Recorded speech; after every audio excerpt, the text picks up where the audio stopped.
ఈరోజే పరమశివుని తిథి ఎంతో పవిత్రమైన విశేషమైన రోజు. ఈరోజు వైశాఖ మాస శివరాత్రి. మరి ఇంతటి విశేషమైన రోజు ఈ కథను విన్నా, చదివినా, చెప్పినా, వినిపించినా జన్మల పాపాలు తొలగి కోటి జన్మల పుణ్యం వస్తుంది, సకల శుభాలు కలుగుతాయి. మరి ఆ కథ ఏంటో ఇప్పుడు ఈ వీడియోలో తెలుసుకుందాం. భవిష్య పురాణం ప్రకారం మాస శివరాత్రి తిథి చాలా ప్రత్యేకమైనది. ఎందుకంటే మాస శివరాత్రి ప్రతి నెల కృష్ణపక్షం చతుర్థి తిథిన వస్తుంది. ఈ తిథికి అధిపతి శివుడు. ఈ రోజున శివుణ్ణి పూలతో శివపార్వతులను పూజిస్తే సుఖ సంతోషాలు కలుగుతాయని పురాణాలు చెబుతున్నాయి. ఈ రోజున శివలింగానికి పూలు సమర్పించడం, శివమంత్రాలను పఠిస్తే విశేషమైన పుణ్యఫలం దక్కుతుంది. ఈ రోజున పరమశివుణ్ణి పూజించి పూర్ణ క్రతువులతో ఉపవాసం చేస్తే అనేక శుభ ఫలితాలు కలుగుతాయి. ఈ వ్రత ప్రభావం వల్ల కామం, క్రోధం, దురాశ, అనుబంధం మొదలైన బంధాల నుంచి విముక్తి లభిస్తుందట. మరి ఎంతో పవిత్రమైన విశేషమైన ఈ రోజు ఈ కథలను విన్నా, చదివినా, చెప్పినా, వినిపించినా జన్మల పాపాలు తొలగి కోటి జన్మల పుణ్యం వస్తుంది, సకల శుభాలు కలుగుతాయి. మరి ఆ కథలేంటో ఇప్పుడు ఈ వీడియోలో తెలుసుకుందాం. ఈ కథ మహాభారతంలోనిది. ఒకసారి పాండవుల్లో పెద్దవాడైన ధర్మరాజు భీష్మునితో ఇలా పలికాడు. తాత, నీవు ఎన్నో ధర్మాలను మాకు ఉపదేశించావు. కాని బంధువులందరినీ చంపినందుకు నాకు శాంతి లేకుండా పోయింది. దీనంతటికీ కారణం దుర్యోధనుడే. ఇంతమంది ప్రాణాలు పోవడానికి ఒక్క దుర్యోధనుడే కారణం అయ్యాడు అని పలకగానే భీష్ముడు ఇలా చెప్పాడు. అయ్యో నాయనా ధర్మరాజా, నేను చెప్పేది శ్రద్ధగా విను. మనిషి దేనికి కర్త కాదు, కర్మ కారణంగా ఫలితం కలుగుతుంది.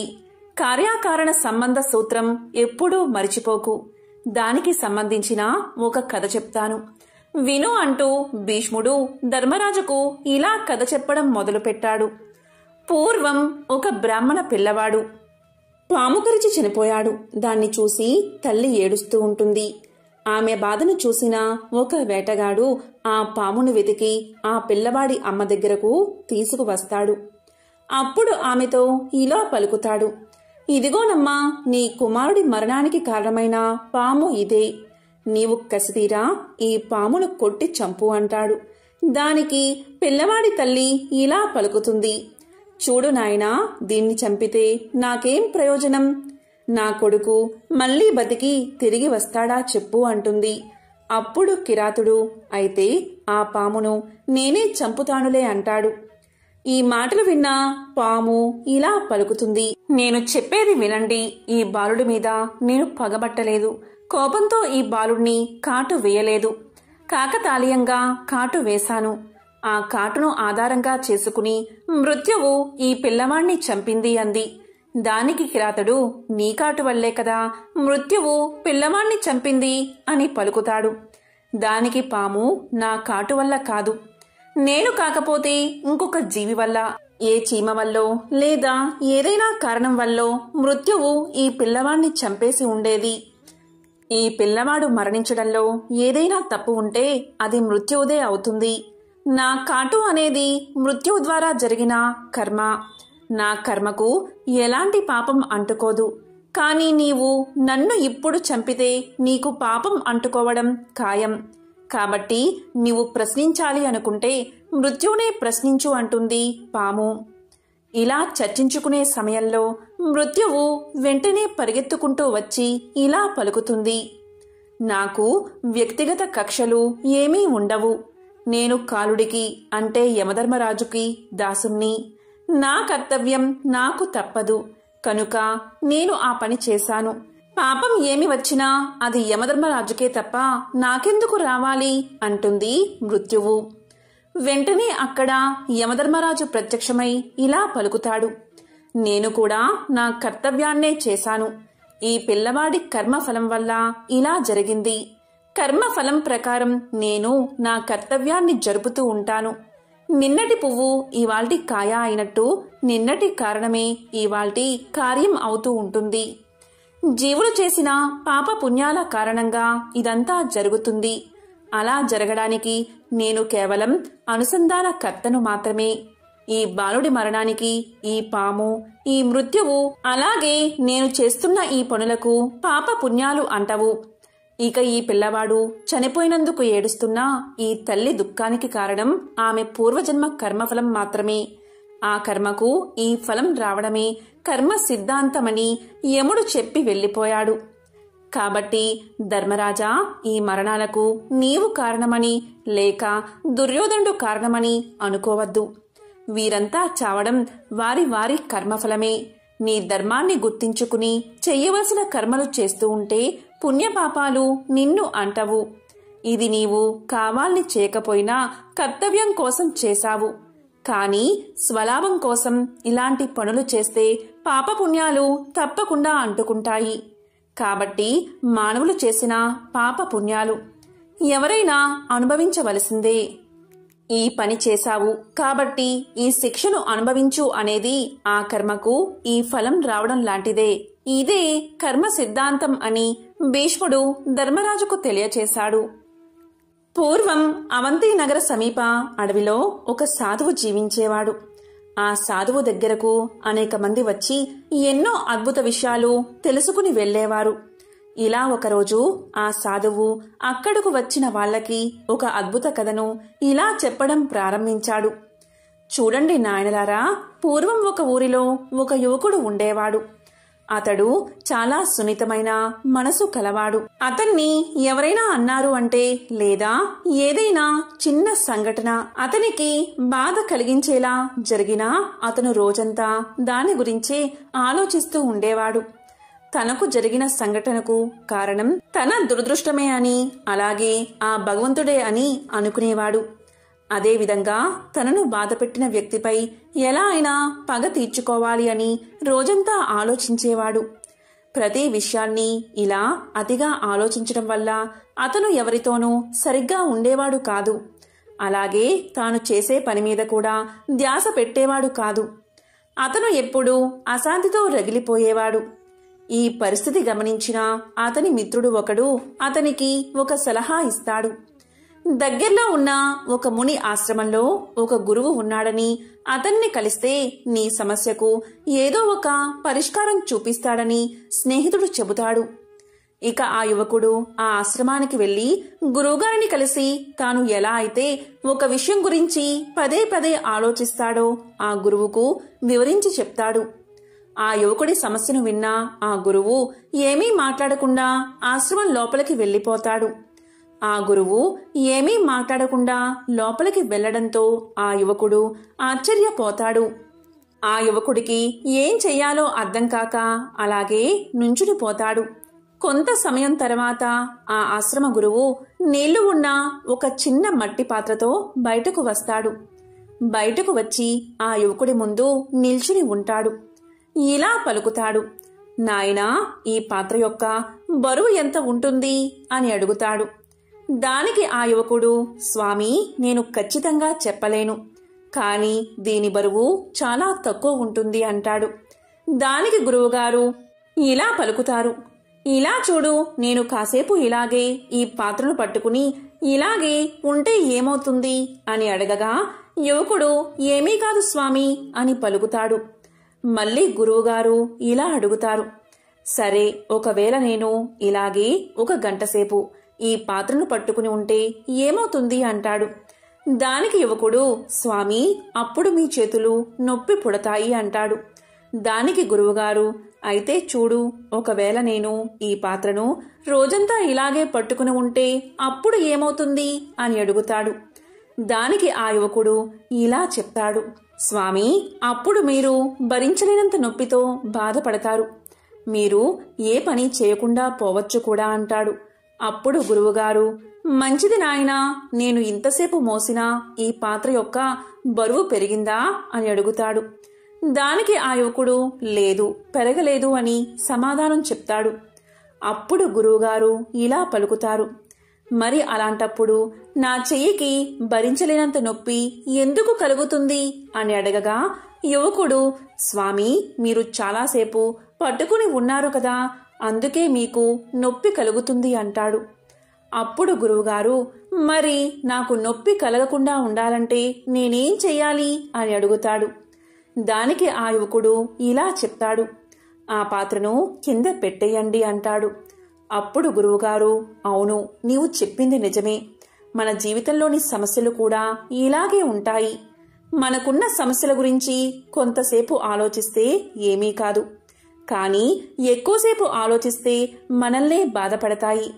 అదే పనిగా వాటి గురించి ఆలోచిస్తే మనలో భయాన్ని మరియు అశాంతిని కలిగిస్తాయి అని సమాధానం చెప్పారు. గురువుగారు యువకుడి వైపు చూస్తూ ఇలా పలుకుతారు, చూడు నాయనా, మన జీవితంలో జరిగిన సంఘటనలను, మనం చేసిన పొరపాట్ల గురించి ఆలోచించడం ముఖ్యమే. కానీ అంతకంటే ముఖ్యమైనది ఏంటి అంటే వాటి నుండి పాఠాలు నేర్చుకుని ముందుకు సాగడమే. అదే పనిగా ఒకే విషయం గురించి ఆలోచిస్తే ఆ మట్టి పాత్రలాగా జరిగిన సంఘటనలు మనకి బాధలు కలిగిస్తాయి. నీవు గతం గురించి ఆలోచిస్తూ కూర్చుంటే ఈరోజు నీవు చేయవలసిన పని జారిపోతుంది. ఆ తర్వాత నీవు భవిష్యత్తులో బాధపడవలసి ఉంటుంది. నీవు భవిష్యత్తులో ఎలా ఉండాలి అనుకుంటున్నావో అలా ఉండడానికి ఈ రోజు నుంచే ప్రయత్నం చెయ్యి. నీవు గతంలో చేసిన పొరపాట్లను మళ్లీ చేయకుండా ఉండు. నీవు బాధపడ్డం మానేసి ఈ రోజు చేసే పనుల గురించి ఆలోచించు. ఎందుకంటే బాధ అనేది మనిషిని మరణం వరకు తీసుకు వెళ్ళగలదు. కాబట్టి నిన్ను ఎవరైనా అవమానించినా, పరిస్థితులు అలా వచ్చినా దాన్ని మట్టి పాత్ర కింద పెట్టినట్లుగా మర్చిపో. నీ గమ్యం చేరే దిశగా ముందుకు సాగిపో. జరిగిన అవమానం గురించి ఆలోచిస్తే నీకు భవిష్యత్తు ఉండదు. జీవితంలో పగ తీర్చుకోవాలి అని ఎప్పుడూ అనుకోకు. అదంతా భగవంతుడే చూసుకుంటాడు. నవ్వుతూ నీ గమ్యాన్ని చేరే దిశగా సాగిపో అని ఆ గురువుగారు యువకుడికి చెప్పినట్లు సాధువు కథ ద్వారా అక్కడ వారికి చెప్పగానే వారంతా ఎంతో సంతోషించారు. ఒక మంచి విషయం నేర్చుకున్నందుకు అందరూ ఎంతో సంతోషించి సాధువుకు ధన్యవాదాలు పలికారు. ఎంతో విశేషమైన ఈ అధిక శ్రావణ అమావాస్య రోజు మహాశివుడి మహత్యాన్ని తెలిపే స్కంద పురాణంలోని ఒక విశేషమైన కథను ఇప్పుడు విందాం. పూర్వకాలంలో అవంతి అనే ఒక పట్టణం ఉండేది. ఆ పట్టణంలో నంది అనే పేరుగల శివభక్తుడు ఉండేవాడు. అతను మిక్కిలి ధనవంతుడు. ఎంతటి ధనవంతుడైనా శివభక్తి విడువక ఎంతో భక్తి శ్రద్ధలతో నిత్యం శివారాధన చేసేవాడు. ఆ పట్టణానికి తూర్పు దిక్కున ఒక అడవి ఉంది. ఆ అడవిలో ఒక శివలింగం వెలిసింది. అది గమనించిన నంది అక్కడ గుడి కట్టాలని నిర్ణయించుకున్నాడు. అదీ కాక అతని దగ్గర చాలా ధనం కూడా ఉంది. ఎవరి సహాయం అవసరం లేకుండానే దేవాలయాన్ని నిర్మించి నిత్యం పంచామృతాలతోనూ, పుష్పాలతోనూ, సువర్ణాభిషేకాలతోనూ మంత్రపూర్వకంగా ఆ మహాశివయ్యను పూజిస్తూ ఉండేవాడు. ఇలా చాలా రోజులు గడిచిపోయాయి. ఈ విధంగా నంది ప్రతిరోజు ఆ గుడిలోని శివలింగానికి పూజలు చేస్తూ ఉండేవాడు. ఇలా ఉండగా ఒకరోజు ఆ పట్టణానికి దగ్గరలో ఒక గ్రామంలో నివసించే వేటగాడు తన కుల వృత్తి ప్రకారం పక్షి వేటకై బయలుదేరి అడవిలోకి ప్రవేశించాడు. అలా అడవిలో కొంత సమయం తిరిగి వేట ముగించుకుని అలసిపోయి ఇంటికి వెళ్లే మార్గంలో అడవిలో ఉన్న శివాలయాన్ని చూశాడు. వెంటనే శివాలయంలోకి ప్రవేశించాడు. అక్కడ గుడిలోకి వెళ్లి శివలింగాన్ని చూసిన వెంటనే ఆ కిరాతకుడికి ఏదో తెలియని భక్తిభావం కలిగింది. ఈ విధంగా శివలింగానికి పూజ చెయ్యాలి అనే బుద్ధి పుట్టింది. కాని ఆ దట్టమైన అడవిలో శివుణ్ణి పూజించడానికి ఏమీ దొరకలేదు. అన్నిటికీ భగవంతుడే ఉన్నాడని నమ్మకంతో దగ్గరలో ఉన్న సరస్సు దగ్గరకు వెళ్లి నోట్లోకి కొన్ని నీళ్లు తీసుకుని పుక్కిట పట్టి అక్కడున్న మారేడు ఆకులను కొన్ని తీసుకుని ఆలయంలోకి ప్రవేశించాడు. ఇంతకు పూర్వమే ఉదయం నంది అనే శివభక్తుడు శివలింగానికి పూజ చేసి ఉన్నందున ఆ శివలింగంపై రత్నాలు, పుష్పాలు ఉన్నాయి. వాటిని అవతలకు పారవేసి తన నోట్లో ఉన్న నీటిని అభిషేకానికి వినియోగించి తాను తెచ్చిన మారేడు ఆకులతో శివలింగాన్ని పూజించి తాను వేటాడిన పక్షి మాంసాన్ని శివయ్యకు నివేదించి ఎంతో భక్తితో ఆ శివలింగాన్ని ఆలింగనం చేసుకుని ప్రదక్షిణలు చేసి నమస్కారం చేసి కొంతసేపు ధ్యానించిన తర్వాత తన నివాసానికి వెళ్ళిపోయాడు. తర్వాత రోజు ఎప్పటిలాగే నంది శివలింగానికి పూజ చేయడానికి అక్కడకు చేరుకున్నాడు. తనతో పాటు ఒక బ్రాహ్మణుని కూడా తీసుకువచ్చాడు. వారిద్దరూ గుడిలోకి ప్రవేశించి చూడగా అంతా అపరిశుభ్రంగా ఉంది. ఎవరు ఇలా చేశారు అని నంది ఎంతో బాధపడి ఆ స్థలాన్ని శుద్ధి చేశాడు. తరువాత యథావిధిగా తన పూజ ముగించుకుని తన గృహానికి వెళ్ళిపోయాడు. ఆయన వెళ్ళిన కొంతసేపటికి వేటగాడు ఆలయంలోకి వచ్చి తాను ఇదివరకు పూజించినట్లే పూజించి తన గృహానికి వెళ్ళిపోయాడు. మరుసటి రోజు మళ్లీ నంది వచ్చేసరికి మళ్లీ అపరిశుభ్రంగా ఉంది. ఇదంతా చూసిన నంది ప్రతిరోజు ఇలా ఉంటే కష్టమని భావించి బ్రాహ్మణుడితో చర్చించి గుడిని ఎవరో అపరిశుభ్రం చేస్తున్నారని తలచి గుడిలో ఉన్న శివలింగాన్ని నెత్తిమీద పెట్టుకుని తన గృహానికి తీసుకుపోయి తన ఇంట్లో పూజలు చేయడం మొదలుపెట్టాడు. శివలింగం తీసుకుపోయినంత మాత్రాన సర్వవ్యాప్తుడైన శివుడు అక్కడ లేకుండా పోతాడా? అంత మాత్రాన నిశ్చల భక్తి తత్పరుడు అయిన కిరాతుని పూజా విధానానికి భంగం కలుగుతుందా? ఎప్పటిలాగే మధ్యాహ్నం అయ్యేసరికి కిరాతుడు శివారాధనకై గుడికి చేరుకున్నాడు. కాని అతను గుడిలోకి వెళ్లి చూసేసరికి అక్కడ శివలింగం కనిపించలేదు. ఆ క్షణమే కిరాతుడు విచారం చెంది ఏడవడం మొదలుపెట్టాడు. అలా ఏడుస్తూ అతను తన 2 చేతుల్లో జోడించి ఇలా పలికాడు: స్వామి, నేను కేవలం నీ కుమారుడు లాంటి వాడిని. నిన్ను ఎలా పూజించాలో నాకు తెలియదు. రత్నాలతో పూజించడానికి నేను పేదవాడిని. పువ్వులతో పూజించడానికి నా దగ్గర పువ్వులు లేవు. నా హృదయం అనే పువ్వునే నీకు అర్పించి పూజిస్తున్నాను. నా పూజా విధానంలో ఏదైనా తప్పు ఉంటే నన్ను మందలించు. అంతేకాని నీవు ఇలా కనిపించకుండా ఉండడం తగదు. సదాశివ, నీవే కనిపించకుండా ఉంటే నాకు ఈ లోకంతో పనే లేదు. నీ కుమారుడిపై కోపగించడం నీకు తగదు. స్వామి, ఎప్పటిలాగే ఇక్కడ కనిపించి నా పూజ స్వీకరించు. నన్ను మన్నించు. నేను నిన్ను పూజిద్దామని ఇక్కడకు చేరుకున్నాను. కాని నాకు కనిపించకుండా ఉండడం భావ్యమా? నీవు నాకు కనిపించకపోతే ఇక్కడే నీ ఎదుట నా ప్రాణాలు విడిచిపెడతాను అని అనేక విధాలుగా ప్రార్థించాడు. కాని ఆ పరమేశ్వరుడు సాక్షాత్కరించలేదు. ఈ విధంగా మరికొంతసేపు వేడుకున్నాడు. అప్పుడు ఎంతో భక్తిపరుడైన ఆ కిరాతుడు తన జీవితంపై విరక్తి చెంది ఇక ఈ జన్మ నాకు అవసరం లేదని భావించి హరహర అంటూ శివనామస్మరణ చేస్తూ తన దగ్గర ఉన్న కత్తితో ఒక్క వేటున తన శిరస్సును ఖండించుకున్నాడు. వెంటనే అతనికి తలను అతికించడానికి కైలాసం నుంచి పరమేశ్వరుడు ప్రత్యక్షమయ్యాడు. అప్పుడు దివి నుండి దేవదుందువులు మోగాయి. పూలవానలు కురిశాయి. బ్రహ్మాది సకల దేవతలు మహేశ్వరుణ్ణి కీర్తించారు. నారదుడు శివగీతాలను పాడుతూ నృత్యం చేస్తూ వచ్చాడు. ఈ విధంగా ప్రకృతి అంతా ఎంతో రమణీయంగా మారింది. దానితో శివభక్తుడైన నంది భక్త శిఖామణియగు కిరాతుణ్ణి చూడడానికి గుడిలోకి ప్రవేశించాడు. అతను గుడిలోకి రాగానే పరమేశ్వరుడి ముందు చేతులు కట్టుకుని నిల్చున్న కిరాతుడు అతనికి కనిపించాడు. మరుక్షణమే నంది తన అవివేకానికి సిగ్గుపడి సదాశివ అని శివుణ్ణి అనేకసార్లు భక్తితో ధ్యానించి ఎంతో సంతోషంతో వేటగాన్ని కౌగలించుకుని, అన్నా, నీ మూలంగా నా జన్మ తరించింది. ఇది వరకు కేవలం నిన్ను మూర్ఖుడివి అనుకున్నాను. నన్ను క్షమించు. అసలు నిజమైన భక్తుడు అంటే నీవే అని కీర్తించాడు. అప్పుడు మహాశివుడు నందిని చూసి, ఓ నంది, నీవు కూడా నాకు నచ్చిన భక్తుడవే. మీ ఇద్దరూ కూడా సూర్యచంద్రులు ఉన్నంత వరకు నా వద్దనే ఉండాలి అని పలికి ఆ మహాశివుడు వారిద్దరినీ తీసుకుని కైలాసానికి వెళ్లిపోయాడు. ఒకసారి ముళ్ళంతా కలిసి చేసిన ఆ వినమ్రపూర్వకమైన అర్థింపునకు సూత మునీంద్రుడు ఎంతగానో సంతోషించి ఇలా పలికాడు: ఓ ముని శ్రేష్ఠులారా, మీరు సామాన్యులు కారు. ప్రతి నిమిషం భగవత ఆరాధనలో తనువు మనస్సులను విలీనం చేసిన తాపసోత్తములు మీరు. నియమనిష్ఠులతో కూడిన సదాచార సంపన్నులు, సచ్చీలురు. నిస్వార్థ చింతనతో మీరు ఏది చేసినా ఏది కోరినా అది లోక కళ్యాణం కోసమే అవుతుంది. కాబట్టి మీలాంటి అభిలాష గలవారికి చెప్పగలగడం కూడా ఒక విశేషమే. ఆ భాగ్యం నాకు మీ వల్లే రావడం నా పూర్వజన్మ విశేషం. కాబట్టి నేను కూడా ధన్యుణ్ణే అన్నాడు సూతుడు. మళ్ళీ సూతుడు ఇలా పలికాడు.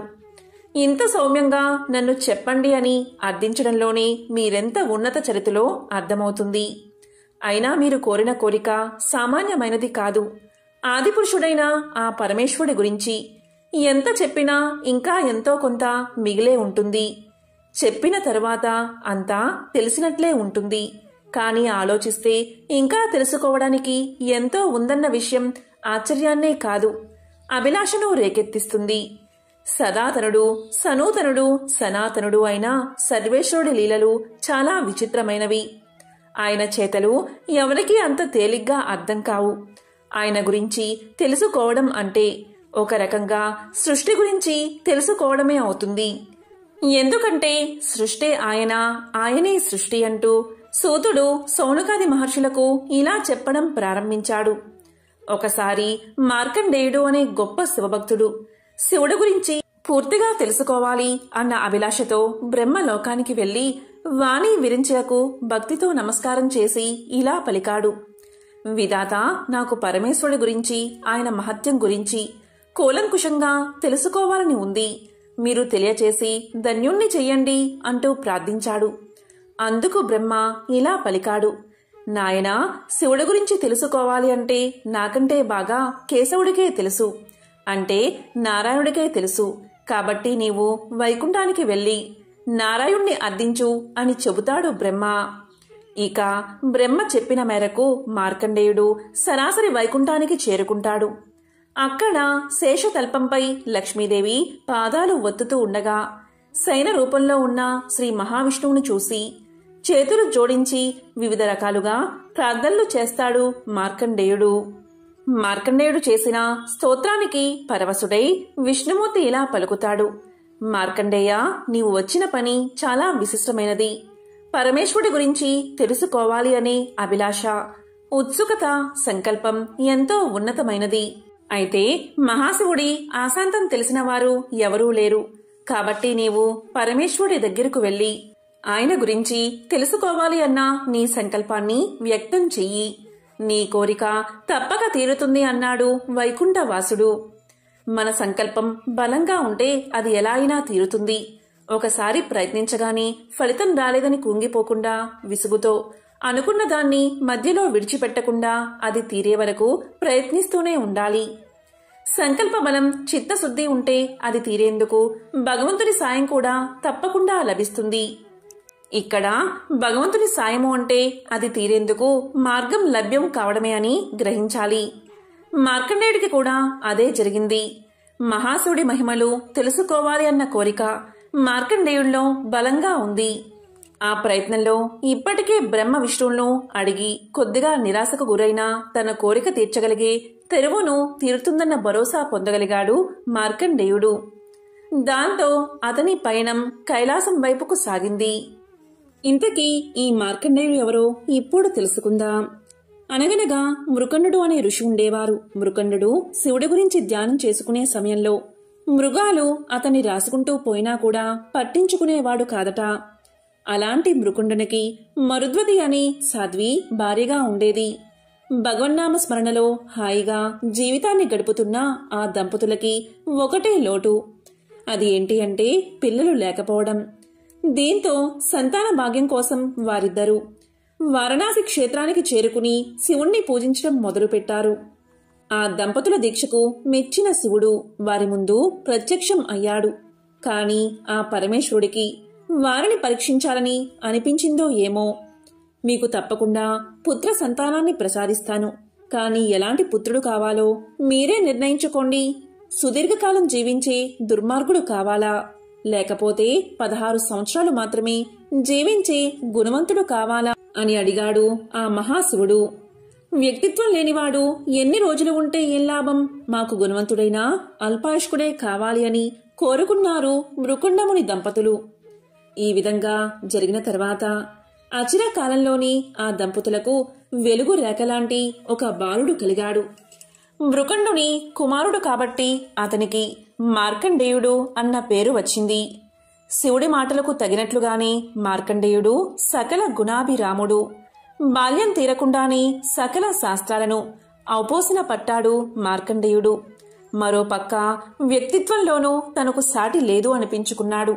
ఇలా ఉండగా ఒకసారి మృకుండుని ఆశ్రమానికి సప్త ఋషులు వచ్చారు. మార్కండేయుణ్ణి చూడగానే అతనికి త్వరలోనే ఆయుష్ తీరనుందని వారికి అర్థమైనది. అప్పుడు వారు మార్కండేయుణ్ణి బ్రహ్మదేవుని వద్దకు తీసుకుపోయారు. మార్కండేయుణ్ణి చూసిన బ్రహ్మ అతడిని నిరంతరం శివారాధన చేస్తూ ఉండమని సూచించాడు.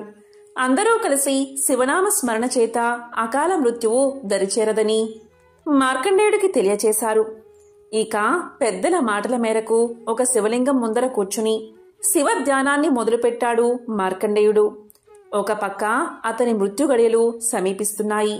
మరో పక్క నోటి నుంచి శివనామ స్మరణ ఆగడం లేదు సరికదా, ఒక్కో నిమిషం గడిచే కొద్దీ మరింత జోరుగా సాగుతుంది. యముని ఆదేశం మేరకు మార్కండేయుణ్ణి తీసుకురావడానికి బయలుదేరారు యమభటులు. కాని మార్కండేయుణ్ణి తీసుకురావడం కాదు కదా, అతని దరిదాపుల్లోకి కూడా వెళ్లలేకపోయారు యమభటులు.